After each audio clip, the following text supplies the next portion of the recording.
So I'll try to give you a small insight into my career path.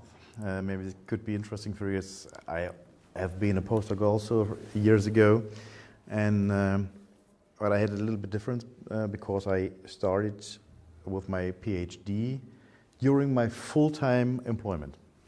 So I finished my study programs and I worked as an HR consultant and have always been in contact with my university, and I did lectures, I've been teaching assistant and all that stuff. And I decided at a certain point of my life, of my career path, hey, that could be interesting, not to work 80 hours a week in the consulting area, but maybe to open your way for other possibilities and other options. And so I started with my PhD and got my academic career path. There was a slide shown from academic to business, and in my career path it was like academic, business, business, academic, academic, business. So a little bit struggling, but why do I tell you the story? Because I learned a lot during this time, because I had to arrange myself, I had to build up experiences, I got my teaching experience, I did many things wrong, many things wrong. I had periods in my life I said, oh God, I will leave this planet and I will never continue with anything.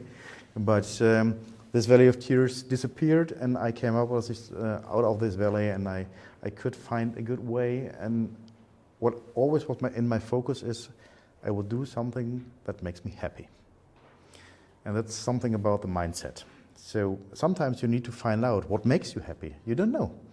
You need to try out, good or wrong. Good, wrong, good, wrong. Even if you like food, as I do.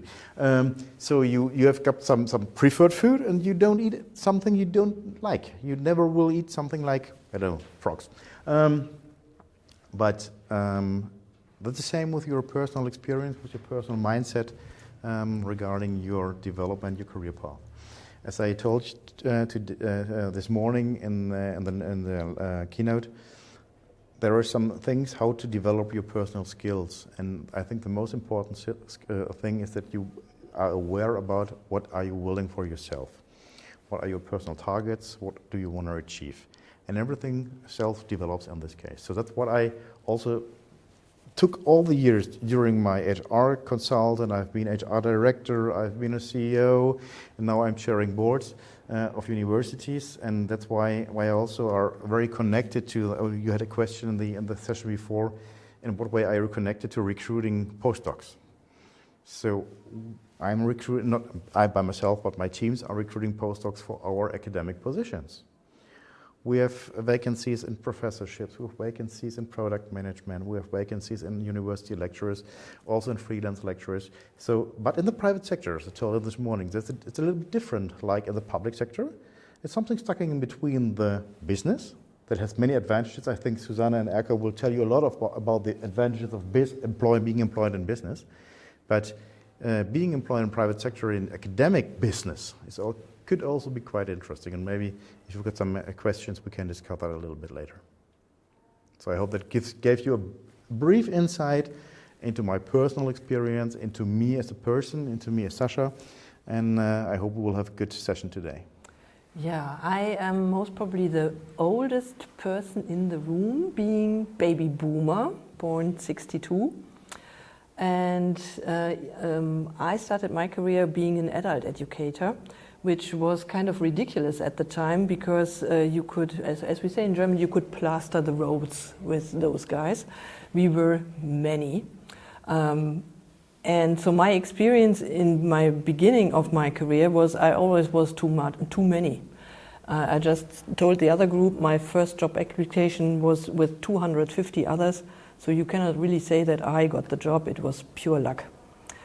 My way to academics was little bit like Sascha's. I was always experiencing kind of a glass ceiling in companies, and I'm damn ambitious, so I want to break through. My strategy to break through was to go back to university. I did a degree in economics at Fernuniversität Hagen. I did my PhD while working, and I did the master in executive coaching as well in working. So I have a, let's say, lifelong learning track record of 20 years or so.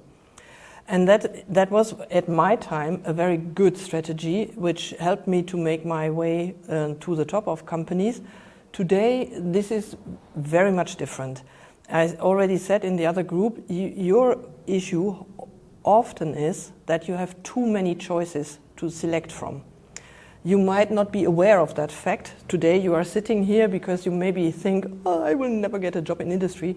You will.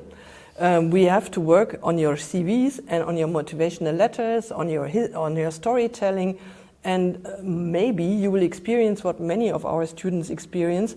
They will have 5 or 6 job offers, and then you sit in front of me and say, oops, which one shall I take? And that is as stressful as the opposite. So it is always difficult to do the first steps into the labor market. We are here to help you get some ideas on how to do that very practically. And much more, I'm here to convince you that it is a very good idea for you to do that. Maybe Susanne, you want to do some advertising now for the workshop? Oh yes, with pleasure.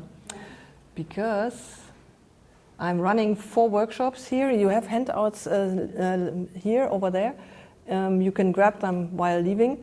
I'm running 4 workshops this summer for those of you who are interested to pimp their CVs, get some good ideas on which jobs to apply for, what to ask for a first salary, how to tell my personal story, how to sell my academics merits to somebody who has no clue on academics, and so on. So all of that we will do here. I think it will be great fun.